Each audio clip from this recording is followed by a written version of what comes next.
You know, this morning I watched a reel of co-workers of Alex Preddy honor him. This just isn't right. You know, this is so wrong, what's happened. It was so unnecessary.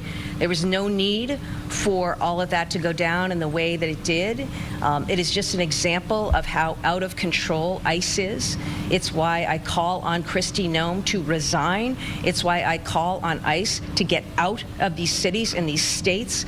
Donald Trump needs to rein this in and take this back. We have people who are clearly untrained, who work for ICE now. As you know, a lot of people were recruited with $50,000 bonuses, come work for ICE. Minimal training. I've talked to colleagues in other states. Some of the training is online training. Online training. You would never run a law enforcement agency, or any agency, frankly, with online training. And what we have seen happen in Minnesota now, week after week, is action and conduct that is not consistent with good law enforcement practices, is harming public safety. It's not helping public safety. We actually have the safety and the well-being and lives of residents and Americans threatened by ICE's presence in these places. And I don't know what else it's going to take. I encourage people to read the statement of Alex Preddy's parents, Susan and Michael Preddy. Read that, take that in. Think about who this man was, an ICU nurse who served our veterans. And in that moment, watch the video. Watch any of the versions of the video. I know what I see. I know I see somebody who's standing with a cell phone, which, by the way, is a First Amendment protected right in this country. And I see him also looking to protect a woman who ICE was coming after, okay? That's what I saw.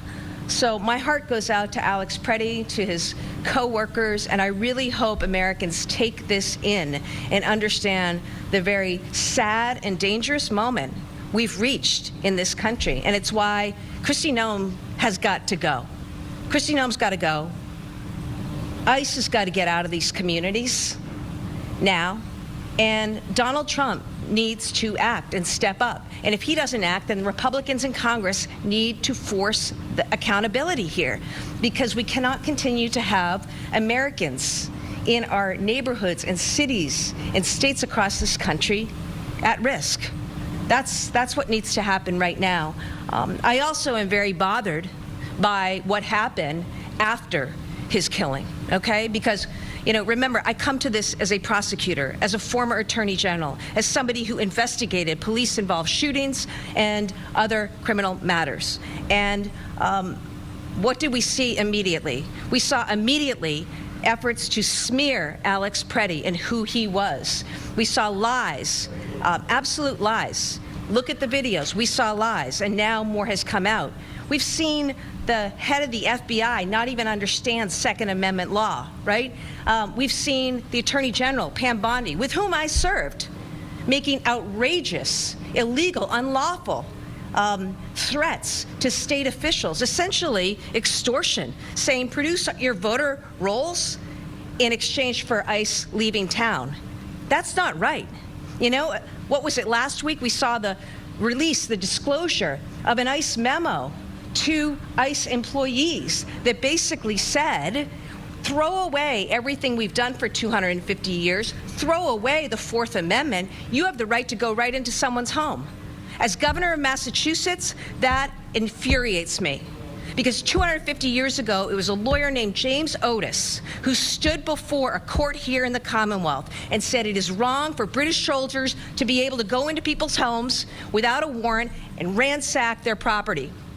That's what led John Adams to write the Massachusetts Constitution, which said that's wrong and people have a right. People have a right. And that right later appeared in the United States Constitution, the Fourth Amendment. The Fourth Amendment. So here we are celebrating 250 years of American history, and we've got a federal administration that's ready to throw out the First Amendment, the Second Amendment, the Fourth Amendment. I could go on. That's why people in America need to take this in for what it is, okay? And understand, just juxtapose the videos and the testimony and the accounts alongside statements you're seeing from the likes of Kristi Noem, Greg Bavino, and other people who don't know what they're doing, are not doing their jobs responsibly, and are certainly acting in ways that are unlawful, unconstitutional, and do a huge disservice to the American public. Enough is enough. This needs to stop.